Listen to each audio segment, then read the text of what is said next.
You can lead a team and not lead yourself. You can manage a multi-million-dollar business and have laundry sitting on the floor for 3 weeks. I know because I did it. When it came to my biggest dreams, I was shutting myself down before the world ever even had a chance to. I wasn't playing small because I lacked confidence. I was playing small because I was living by inherited beliefs about what is realistic. Every time I got promoted, almost immediately I was thinking, okay, what do I need to do to get the next one? When I look back, the biggest change for me wasn't that I suddenly figured out exactly what my purpose was. I just stopped waiting for my life to happen to me, and I started making decisions about who I wanted to become. Hello, everyone, and welcome back to Inspired Authority. This is my second solo episode in a row, and I want to use it to go a little deeper into what we talked about in the last episode. Last week, I walked you through what inspired authority is. Today, I want to talk about what it actually looks like to live it. And per usual, I want to start with a question. How do you build a life that means something to you while creating an impact that eventually extends beyond you? I don't think most of us are walking around trying to live meaningless lives.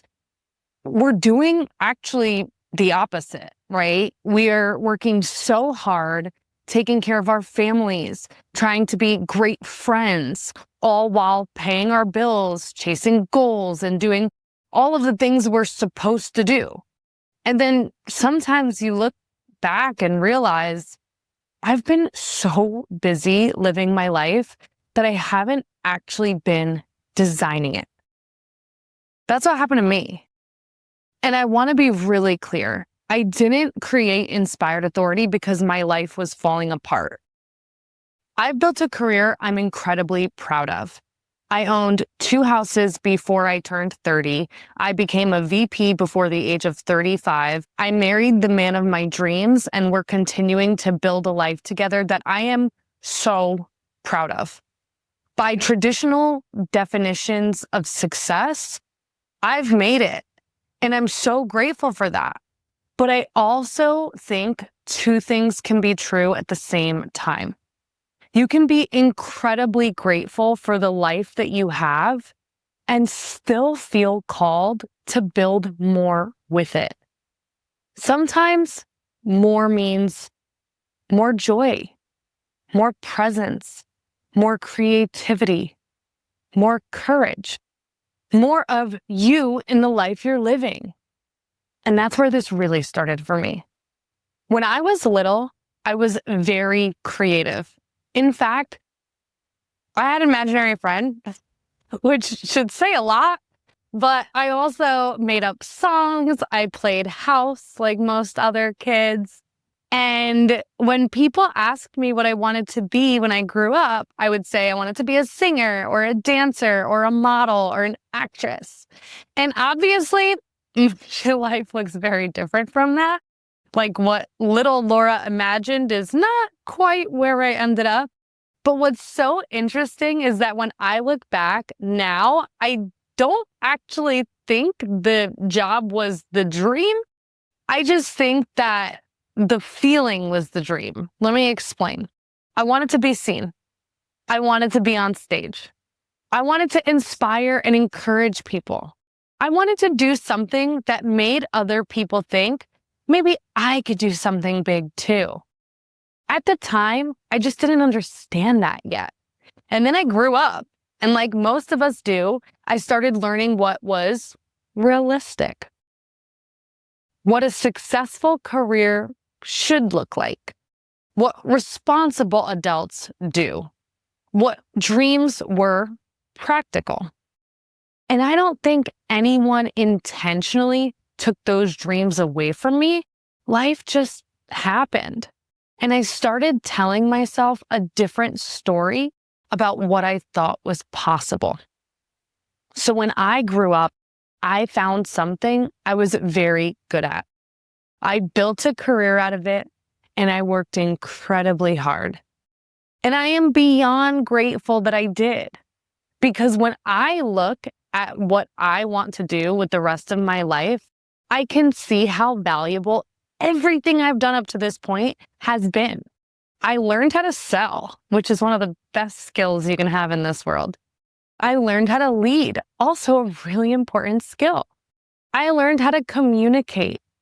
I learned how to deal with difficult people and how to recover when things don't go my way. I learned how to build relationships and build teams and how to walk into rooms where I didn't necessarily feel like the most qualified person, but I would always figure it out. Those weren't years spent away from my purpose. They were years preparing me for it. Maybe something you are experiencing in your life right now is shaping you for the future you just can't see yet. Maybe you're looking at the last 5 or 10 years thinking, what have I actually been doing? Why did I take that job? Why did that relationship happen and why did I stay so long? Why did that opportunity fall apart and why am I still here?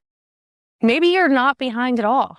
Maybe you're collecting the experiences you're going to need for whatever comes next. I believe God has used every season of my life to prepare me for the next one. And I can see that much more clearly looking backwards than I ever could have seen it living through it. Now, I have talked about the good, but there was, of course, another side to the success. There was a point where my career had become so much of my life that I wasn't really living intentionally outside of it. For almost 10 years, I rarely took a vacation. And when I did, the laptop came with me. Weekdays were for work. I wasn't working out. I wasn't prioritizing my health the way I wanted to. And then when the weekend would come, I would go to everything. Birthdays, baby showers, weddings, I was there. Somebody needed something? How can I help? And I wasn't intentionally asking, Laura, what do you want your life to look like? I was always reacting. Work told me what Monday through Friday looked like. My commitments told me what the weekends looked like. And whatever energy was left over belonged to me. And the reality is, there wasn't much left over. And that's an important distinction. Because you can be incredibly disciplined in one area of your life and completely reactive in another. You can lead a team and not lead yourself. You can manage a multi-million-dollar business and have laundry sitting on the floor for 3 weeks. I know because I did it. And I say this with absolutely no shame. Actually, I think we need to laugh at how absurd being a human is. We handle incredibly complex problems at work and then walk past the same pile of laundry 7 times. But eventually I realized I was surviving a life I had worked really hard to build.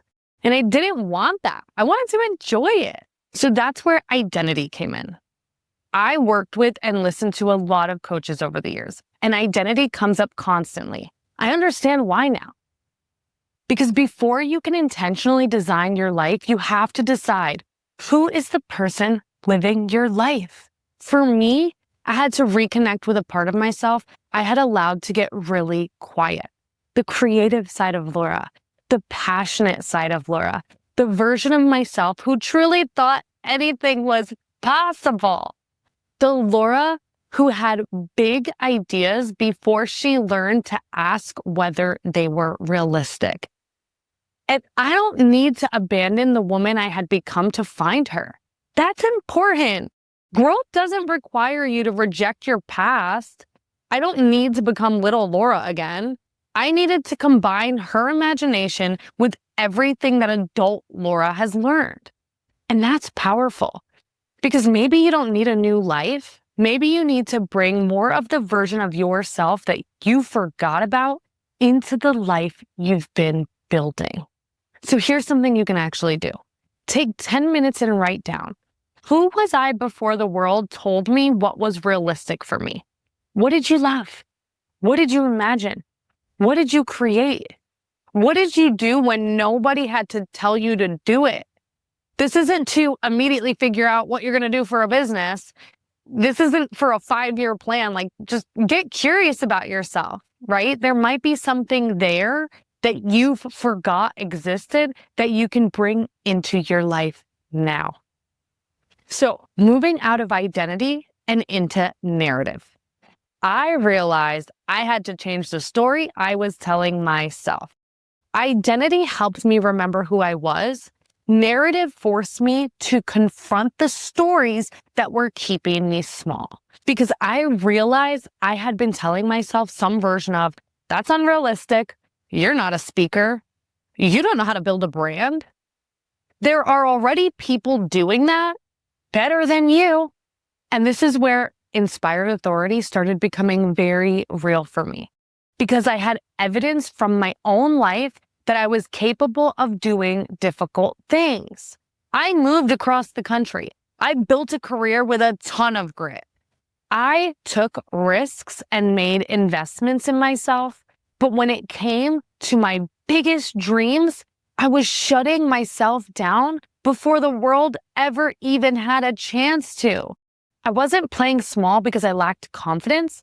I was playing small because I was living by inherited beliefs about what is realistic.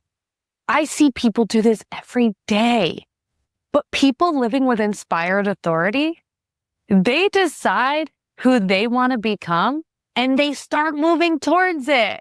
They apply for the job. They go back to school. They start the business. They do the thing. They get serious about their health. They become better parents. They start sharing ideas at work. They start sharing their story with the world. They take the trip. They say no. It doesn't always look dramatic from the outside, but internally, changing that narrative is what makes everything possible. So here's your practice for narrative. Pay attention the next time you say, I could never. I'm not someone who. That's not realistic. It's too late. And don't immediately replace it with some affirmation you don't believe. Just ask, is that actually true? That's it. Create a little space between the story and the truth. The space can truly change your life. Next in my story came stewardship. This might be the least sexiest part of inspired authority.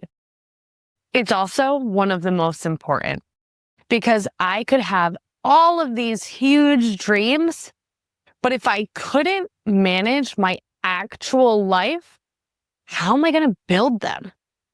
I had to create space to think.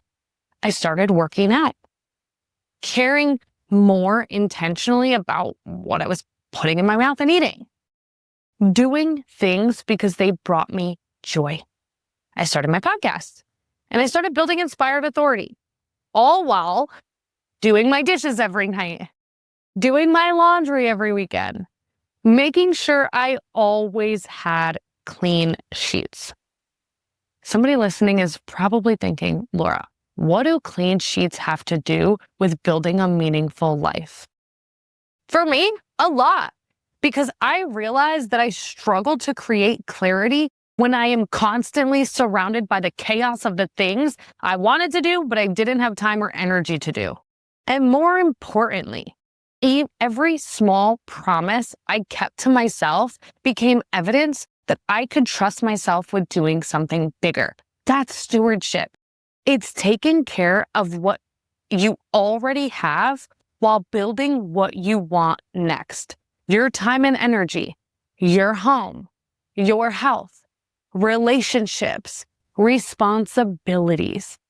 Now, please don't hear all this and reorganize your entire house tonight. That's exactly how I ended up with more chaos than comfort. Just pick one thing. What is one tiny area of your life that constantly makes you feel behind? Start there. Maybe you clean the kitchen every night before bed. Or maybe you schedule your workouts for the week in advance and then actually do them. Maybe you stop working or checking email after a certain time. and finally block an hour for the idea that you've been waiting to start for years? One promise, just keep it. Self-trust is built in really boring moments.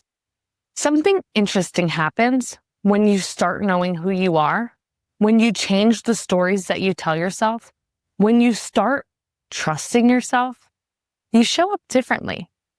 That's presence. And presence was always interesting for me because I had always been perceived as pretty confident. But confidence and courage aren't the same thing. I could confidently operate inside of what felt safe. What I wasn't doing was challenging myself to go beyond my comfort zone. It wasn't until somebody told me I was playing small that I really started to look at it and thought, am I? And the answer was yes. In some areas, I absolutely was playing small.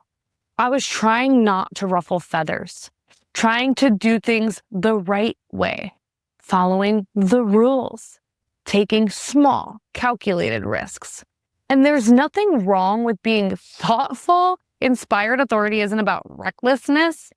It's not about blowing up your entire life because someone on Instagram told you to follow your dreams. It's about becoming intentional enough to recognize the difference between a decision you're making because it feels right and a decision you're making because it feels safe. And I realized I had spent a lot of my life choosing what felt safe. Not because I wasn't confident, but because I was still filtering myself through what I thought was realistic, acceptable, and expected of me. That's where presence started to mean something different for me. Presence isn't about walking into a room confidently. I can do that enough.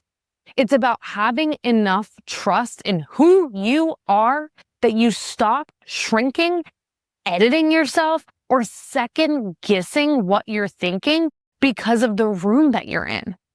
It's about bringing the full version of yourself with you, your ideas, your perspective, your ambition, your personality, your voice. Not the loudest version of you, not the most impressive version of you. It's the most grounded and authentic version. And when you start showing up that way consistently, something else begins to happen. People trust you differently. They listen differently. They start believing in what you're saying because they can feel that you believe in what you're saying. This is where presence becomes influence because people feel how you show up.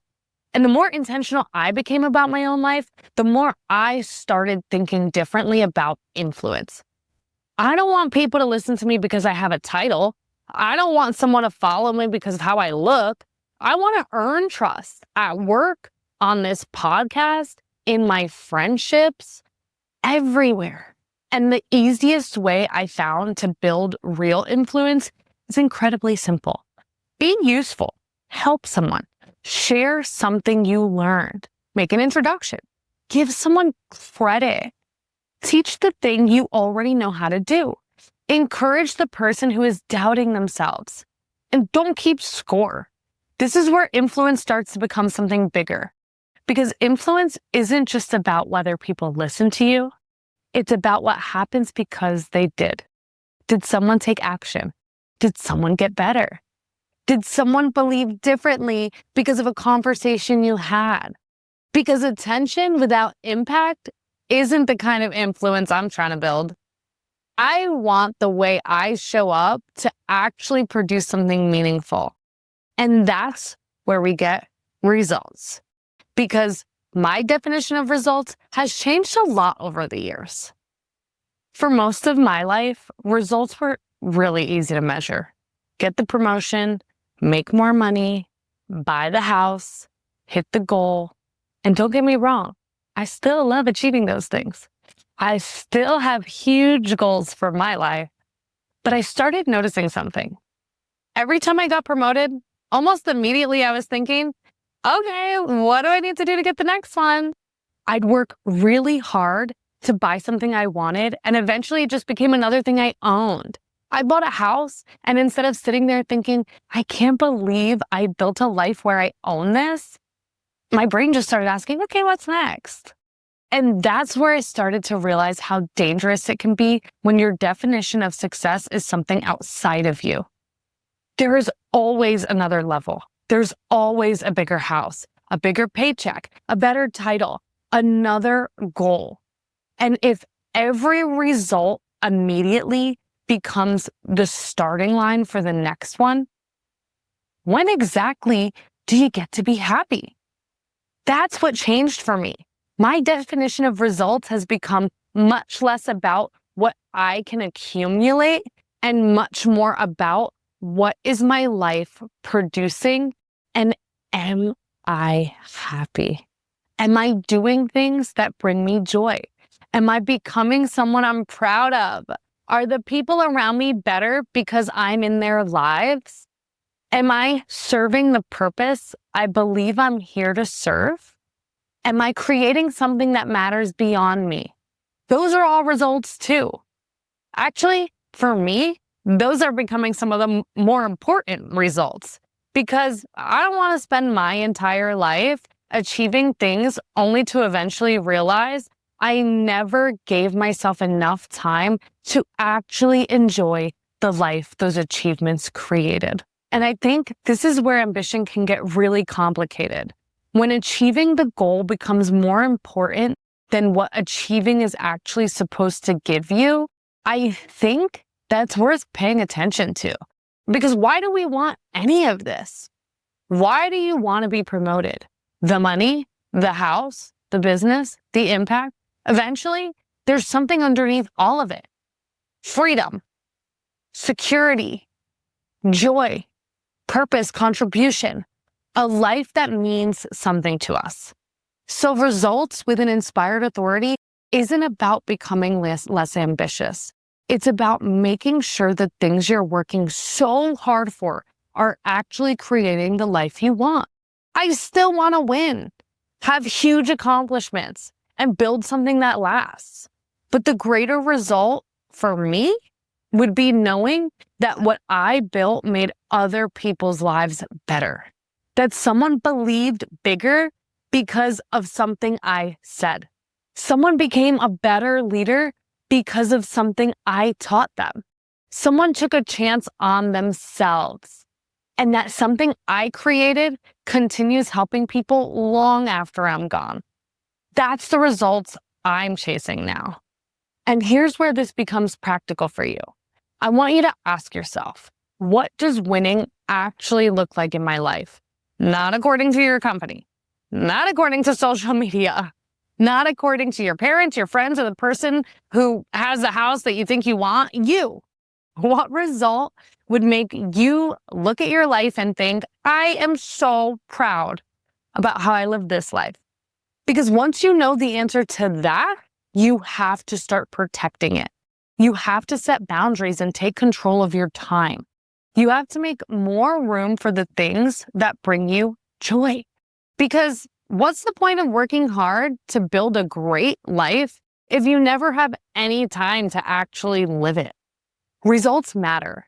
I just think we need to get much better at deciding which ones actually matter to us.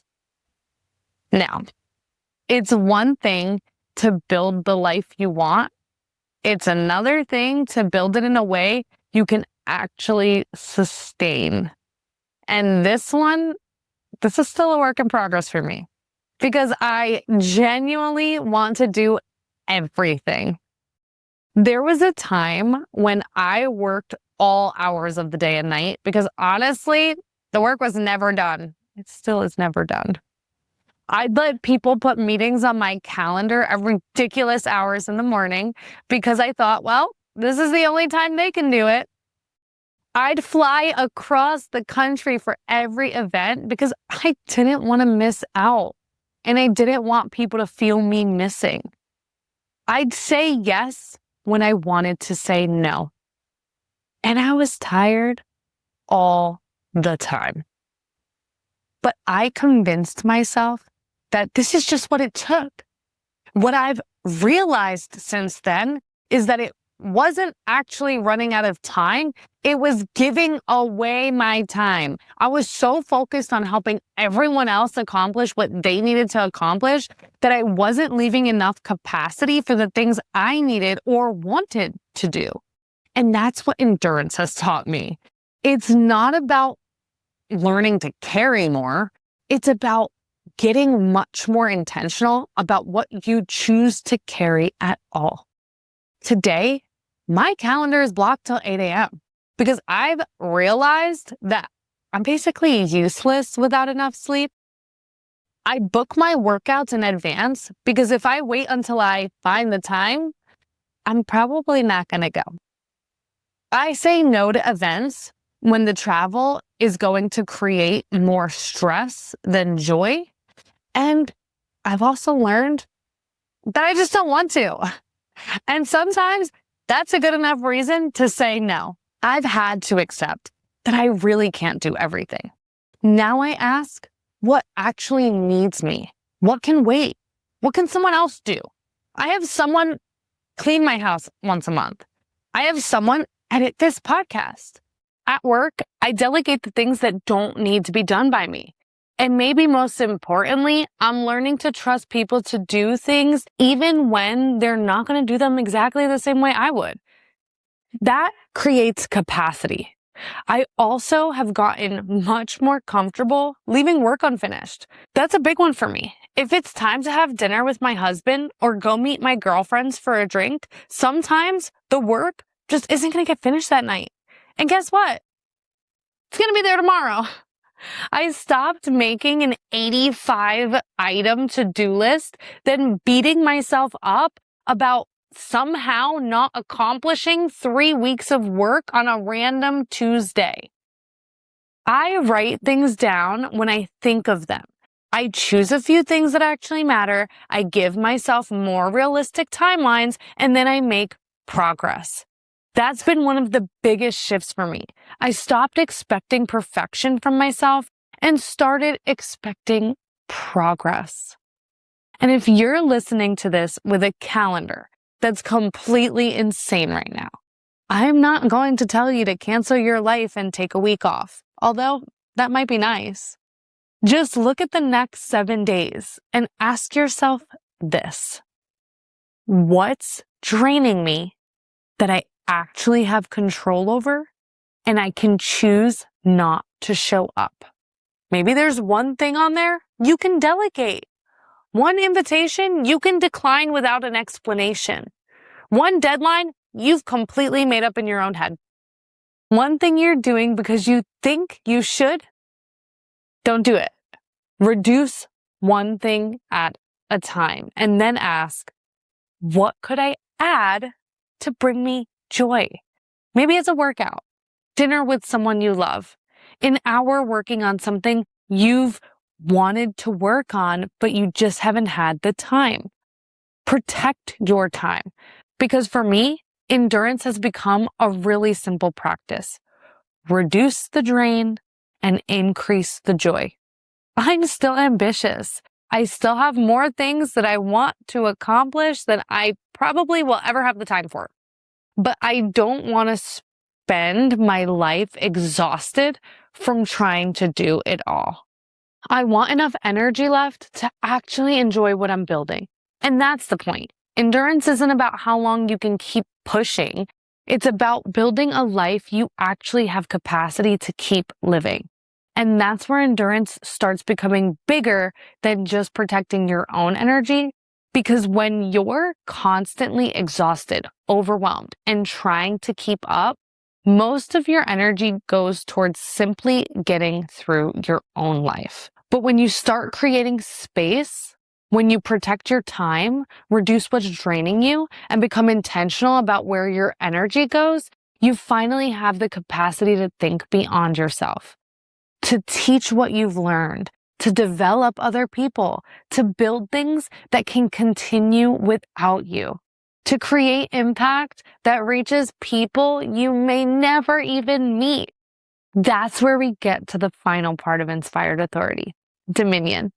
Because eventually, the goal isn't just to build a great life for yourself, It's to build something through your life that becomes far bigger than you. Dominion is where everything you built starts to multiply beyond you. It's your legacy. And I used to think legacy was this huge thing that you talked about after someone's life is over, but I don't think that anymore. Legacy is happening right now. It's the person on your team who leads differently because of something you taught them. It's the friend who takes a chance because you believed in them. It's the child watching the way you treat people and then emulates that behavior. It's the idea you share that somebody else carries into a room you'll never enter. It's a podcast episode recorded in your house that reached someone you'll have never met. That's impact beyond you. And that is what I realized I was really chasing. When I was a little girl imagining myself on stage, it wasn't fame. It wasn't the label of singer or actress or model. I wanted a life that mattered beyond me. I wanted people to believe something was possible because they saw someone else have the courage to try. And now I get to pursue that in a way I never could have imagined as a kid. Through my career and my leadership, through this podcast and through the Inspired Authority method, and through conversations I haven't even had with people I haven't even met yet. That's exciting. So why am I sharing all of this? Listen, I didn't sit down one day and say, I'm going to invent a framework and teach everybody how to live. I built this for myself. I needed a framework for the person I was trying to become. I needed a way to connect my ambition with my happiness, my career with my purpose, my habits with my dreams, my success with my impact. And as I started living it, I realized this isn't just my story. I see Inspired Authority everywhere. I see it in people who will never listen to this podcast, people who will never read a personal development book, people who don't have a coach, people who simply just make decisions about who they want to become and they start moving imperfectly, slowly, sometimes scared, but moving. That's why I'm sharing it, because I think we're far more alike than we are different. Your dream may look nothing like mine. Your definition of success is probably completely different. That's great. It should be. Inspired Authority isn't about building my life. It's about intentionally building yours. And I believe we are so much more capable than we allow ourselves to believe. When I look back, the biggest change for me wasn't that I suddenly figured out exactly what my purpose was. I just stopped waiting for my life to happen to me, and I started making decisions about who I wanted to become. I started questioning the stories that were keeping me small.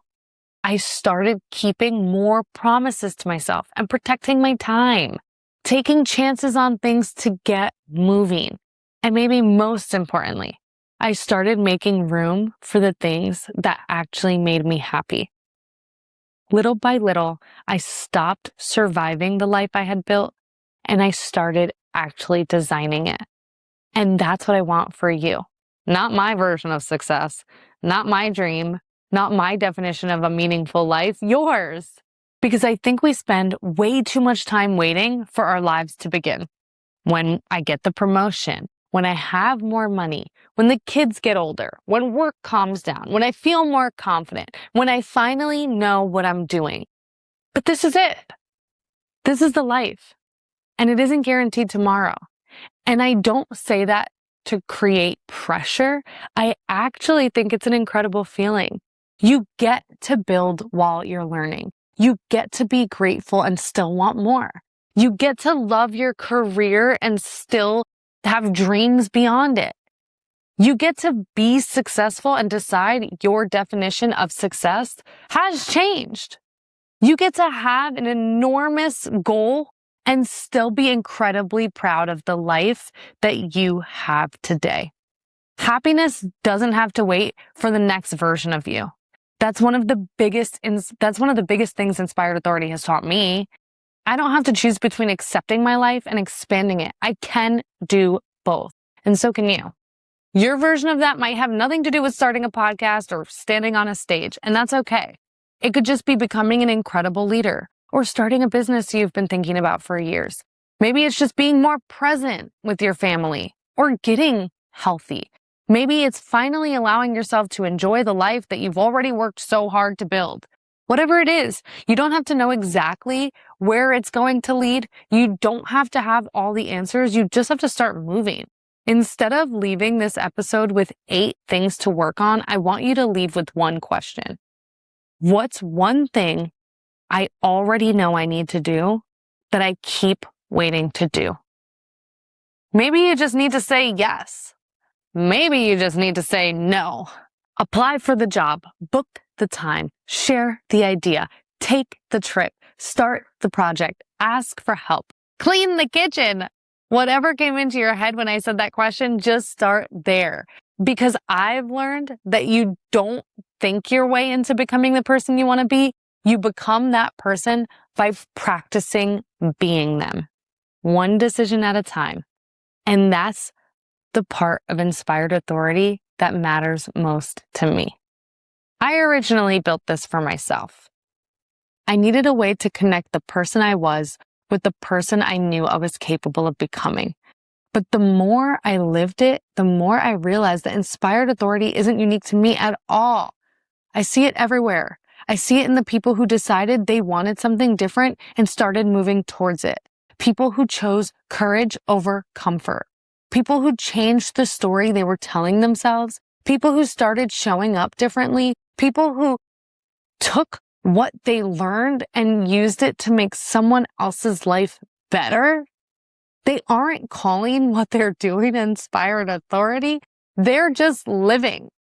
And that's why I felt like I needed to share this. Because I think we're so much more alike than we realize. We have different stories, different careers, different dreams, and different definitions of success. But I do think most of us want something pretty similar. To be happy with the life that we're living, to be proud of the person that we're becoming, and to know that somehow, because we were here, something and someone is better. That's a meaningful life. And you're not waiting to build it someday. You're building it right now. I'm still building mine too. I'm learning and consistently changing my narrative. I'm figuring out what I'm capable of and getting things wrong all along the way. And I'm inviting you to do the same alongside of me. Not because I have all the answers, because trust me, I don't. But because I finally stopped waiting until I do. We are so much more capable than we let ourselves believe. And when we start changing the stories we tell ourselves, keeping promises to ourselves, taking chances, showing up for people, enjoying what we created and sharing what we've learned, our lives start to multiply beyond us. That's inspired authority. Build a life you love, become someone you're proud of, and leave something behind that matters. And if there's one thing I hope you do after this episode, don't wait. Take the chance, make the decision, start the thing. You don't have to know where it's going to lead. You just have to give yourself the chance to find out. Thank you for spending this time with me today. Keep becoming. I'll see you all next week on Inspired Authority.